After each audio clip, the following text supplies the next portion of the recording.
Et bonjour, bonjour. Alors, j'observais un petit peu les réactions par rapport à ce qui se passe en Ukraine là, depuis quelques jours, depuis 2 jours à peu près. Depuis 2 jours. Vous allez comprendre que la phrase me plaît pas et pourquoi elle me plaît pas. Là, il y a beaucoup de gens qui sont dans l'hyper-réactivité, hein. Il y a très peu de réflexion. Et surtout, moi, ce qui me désole dans cette histoire, c'est que bien entendu, comme d'habitude,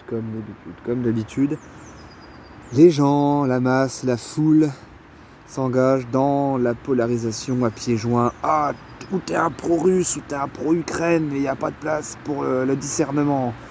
Il faut tout de suite affirmer son allégeance dans un camp ou dans un autre. Tout de suite bien dire je suis pour ceci, anti cela. Sinon ça va pas. On risquerait d'avoir l'air de quelqu'un de sensé, de réfléchi. Et ça, manifestement, ça ne se fait pas en public. Alors,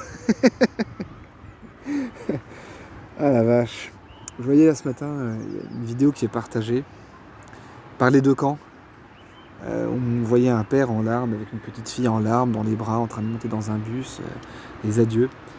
Alors il y avait un camp qui disait attendez, je filme pas les gens, je lève juste la caméra. Ouh. Il y avait des gens qui disaient oui, alors c'est un papa ukrainien qui dit adieu à sa petite fille parce qu'il doit monter au front contre les méchants russes. Et l'autre camp disait ah oui, mais c'est un papa qui dira adieu à sa petite fille parce que c'est un gentil pro-russe et ils vont être attaqués par les méchants ukrainiens. Et j'avais envie de répondre, mais je me suis abstenu parce que ça me fatigue. J'avais envie de répondre, mais bande de cons, les deux camps, hein, aux deux camps. Moi, je vois un être humain et un autre être humain en train de souffrir à cause de manœuvres politiques, d'enjeux mal définis, d'années de propagande. Pour la petite histoire, moi, ça fait depuis 2015 que je suis certains comptes, journalistes, analystes, particuliers même qui n'ont pas forcément de fonction officielle, etc. Qui, à la base, c'était pour suivre la guerre en Syrie, en sortant des médias officiels, hein, je parle. Et bien entendu, qui parle du conflit au Yémen, qui parle du conflit en Ukraine, qui parle de ce qui se passe en Éthiopie, etc. Et là, je vois, il y a tellement de gens qui découvrent le conflit ukrainien là depuis une semaine sur BFM TV, c'est à hurler de rire, puis tout le monde y va de son avis. Mais après, tout le monde a le droit d'avoir son avis, c'est tout à fait normal.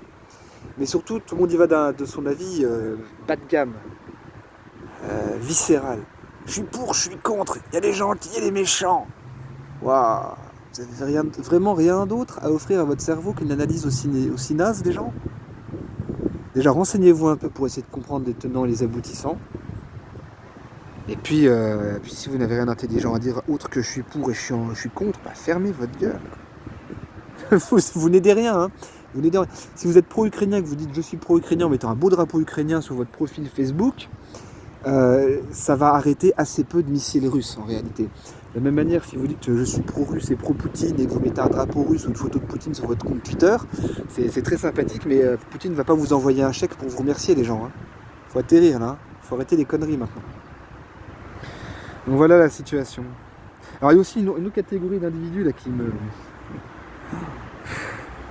me désespère. C'est les pourfendeurs, j'appelle ça les pourfendeurs. Vous savez, c'est les mecs qui viennent comme ça dans les conversations ou en commentaire de ce que quelqu'un a pu écrire en disant ah, ça y est, t'as un avis sur tout, machin, t'es un spécialiste de la question, t'es qui, machin. Mais je ne savais pas qu'il fallait être diplômé dans une certaine spécialité pour avoir un avis ou pour pouvoir analyser des faits qu'on a sous les yeux. Je ne savais pas qu'il était absolument nécessaire d'être diplômé, de pouvoir justifier d'un cursus universitaire sans doute, ou de grandes écoles pour pouvoir formuler une théorie, une analyse, un avis personnel sur un sujet. Ah. Non, c'est interdit de spéculer, c'est interdit de raisonner, manifestement. Voilà. C'est une tournure d'esprit qui est quand même très très très surprenante, je trouve. Et là aussi, c'est absolument pas constructif du tout. Je pense que c'est des gens qui doivent être frustrés dans leur vie, ou qui ont des choses à se prouver eux-mêmes, ou qui ont juste envie de mordre. En général, moi je réponds pas à ces gens-là quand je suis confronté à ça, quel que soit le sujet, puisque je me permets de faire des avis sur plein de sujets. Mais je sais pas, vous voyez, je suis pas expert en médecine, je suis pas expert en coutellerie. Mais on va faire un test. On va faire un petit test. Alors, je suis pas expert en médecine, je suis pas expert en coutellerie. Ça, c'est ma jambe. Ça, c'est un couteau suisse.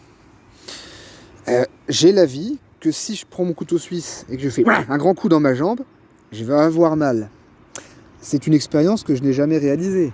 Je n'ai jamais tenté de planter un couteau dans ma jambe volontairement. Personne ne me l'a jamais fait non plus. Je serais incapable d'expliquer tous les phénomènes biologiques qui vont entrer en fonction au moment où je vais insérer la lame violemment dans ma jambe. Mais je suis sûr que ça va faire mal. Vous voyez ? Il y a certains facteurs que je vois, que j'analyse et que j'interprète, et en fonction des événements que je vois qui sont dans le présent et dans le passé, bah, je peux conclure à un futur probable. Pourtant, je ne suis pas spécialiste en médecine, je ne suis pas spécialiste en coutellerie. Et je pense que mon hypothèse, je vais avoir mal à la jambe, mon hypothèse tient la route. D'accord ? Donc voilà, les pourfendeurs qui viennent avoigner les gens en disant « t'es pas un spécialiste, pourquoi tu le ramènes ?» Ça, c'est vraiment le fond de la poubelle intellectuelle aussi, c'est magnifique. Bon, il y en a eu plein avec le Covid, etc. Je veux dire, on en a tous vu des comme ça. Allez, bonne journée, à bientôt.